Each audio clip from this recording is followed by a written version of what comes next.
अक्षय नवमी की व्रत कथा। जय श्री कृष्णा, राधे राधे। प्रिय श्रोताओं, यह पर्व हर कार्तिक वर्ष माह के शुक्ल पक्ष की नवमी तिथि को मनाया जाता है।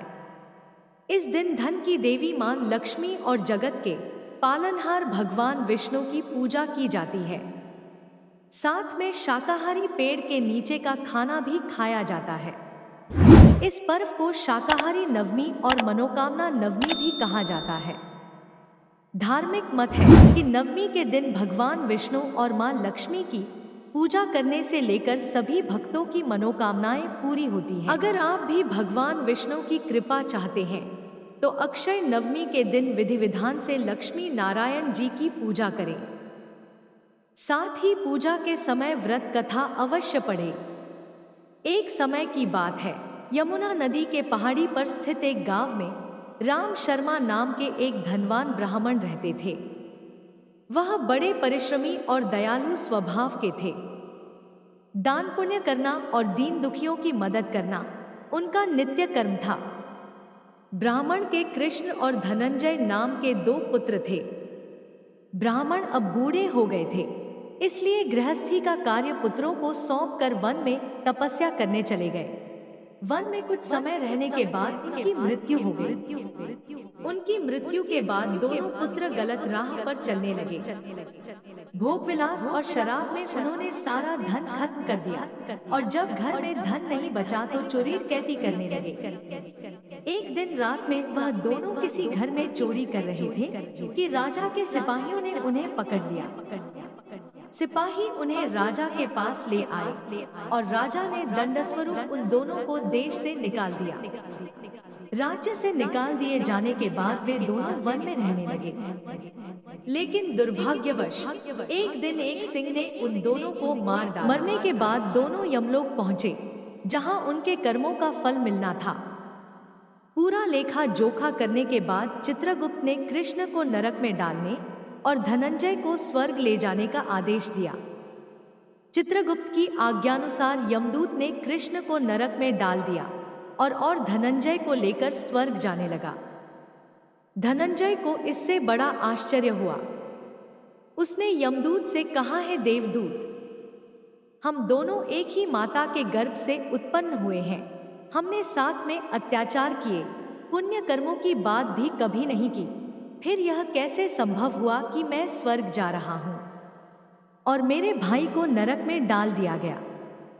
यमदूत ने उत्तर दिया, है धनंजय, रिश्ते नाते केवल जन्म के साथी होते हैं, कर्म के नहीं।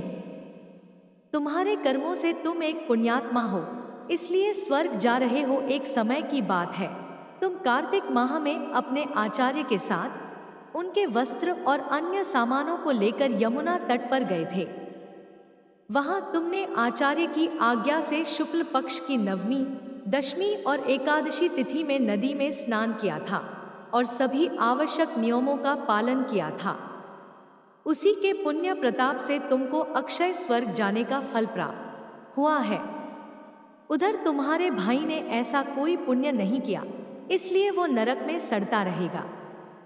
यह सुनकर धनंजय को बड़ा दुख हुआ और उसने यमदूत से अपने भाई की मुक्ति का मार्ग पूछा। यमदूत ने बताया, है धनंजय, तुम्हारे पूर्व जन्मों के पुण्य को बतला रहा हूं। पिछले जन्म में तुमने कार्तिक मास के शुक्ल पक्ष की नवमी तिथि को वस्त्र, स्वर्ण, रत्न और कूष्मांड दान दिया था। इससे तुम्हें जो पुण्य प्राप्त हुआ है वह स्वर्ग वालों के लिए भी दुर्लभ है।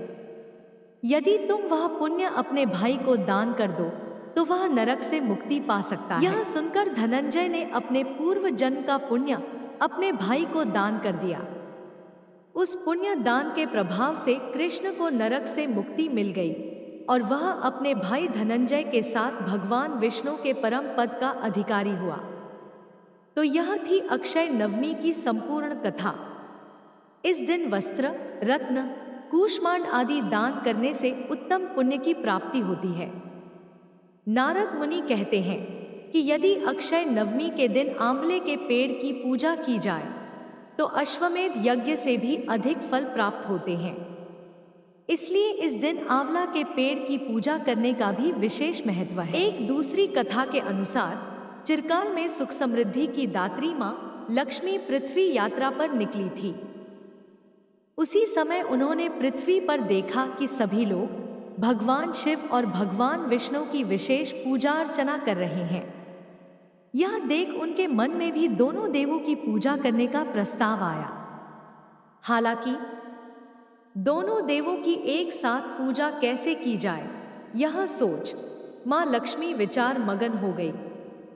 कुछ पल विचार मगन होने के बाद उन्हें स्थापित किया गया कि धरा पर तो दोनों देवों की एक साथ पूजा केवल और केवल आंवले के पेड़ के सन्मुख की जा सकती है। ऐसा कहा जाता है कि बेल और तुलसी दोनों गुण में पाए जाते हैं। इसके बाद मां लक्ष्मी ने विधि विधान से भगवान शिव और विष्णु जी की पूजा की। मां लक्ष्मी की भक्ति देख दोनों देव प्रकट हुए।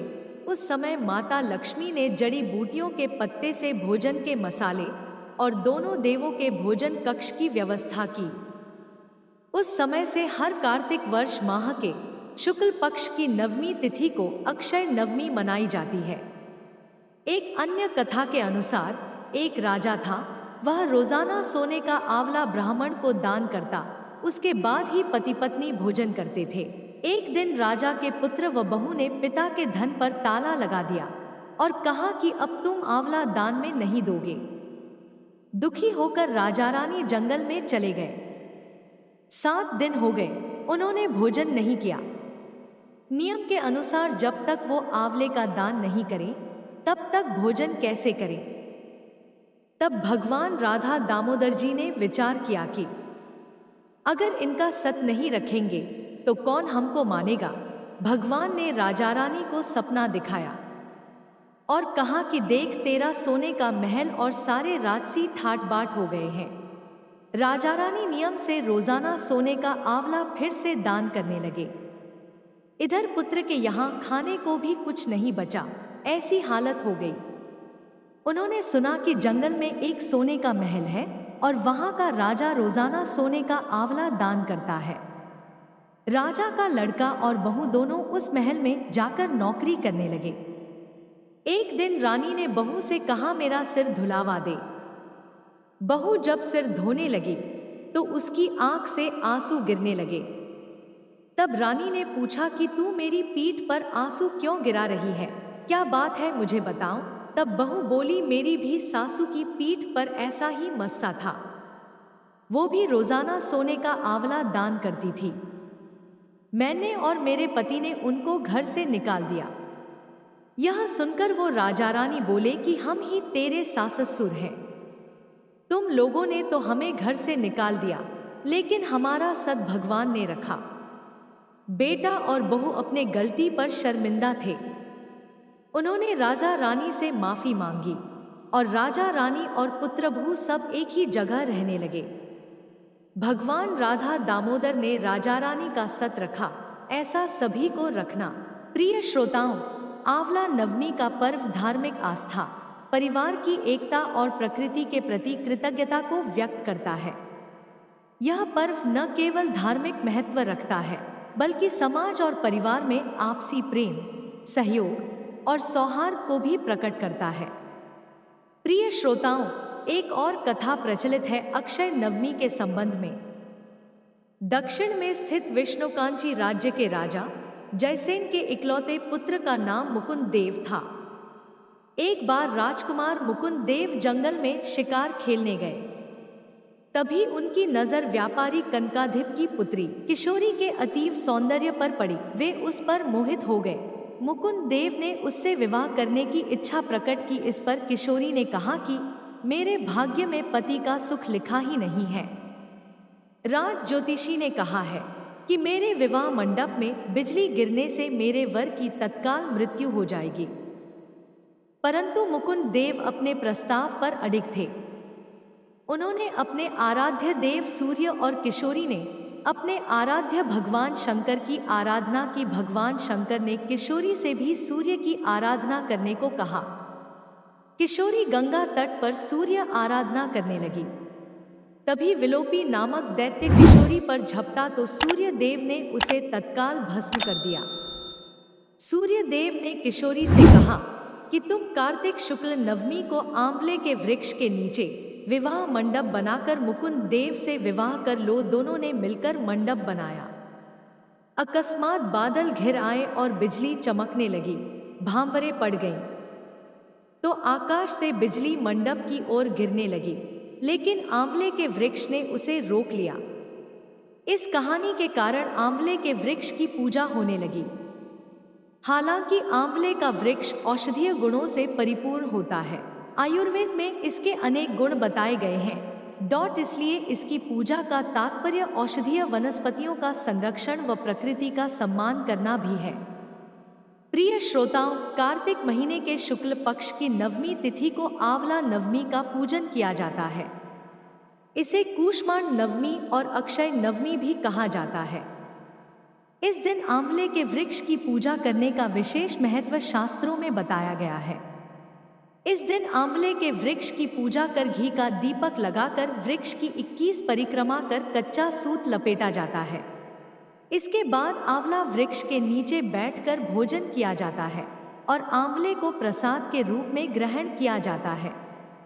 आंवला नवमी आज रवियोग में आई है, इसलिए आंवले का पूजन करने से अक्षय धन के भंडार भरने वाले हैं। आंवला नवमी के बारे में शास्त्रीय मान्यता है कि इस दिन आंवले के वृक्ष की पूजा करने से अक्षय पुण्य फल की प्राप्ति होती है।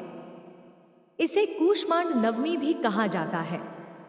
इस दिन कद्दू में छिद्र करके उसमें श्रद्धानुसार सोना चांदी अथवा दक्षिणा रखकर दान करने से सुख समृद्धि की प्राप्ति होती है और कभी परिवार के धन के भंडार कम नहीं होते हैं।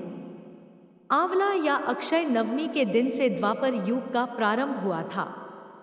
इस युग में भगवान श्रीहरि विष्णु के 8वें अवतार भगवान श्री कृष्ण ने जन्म लिया था।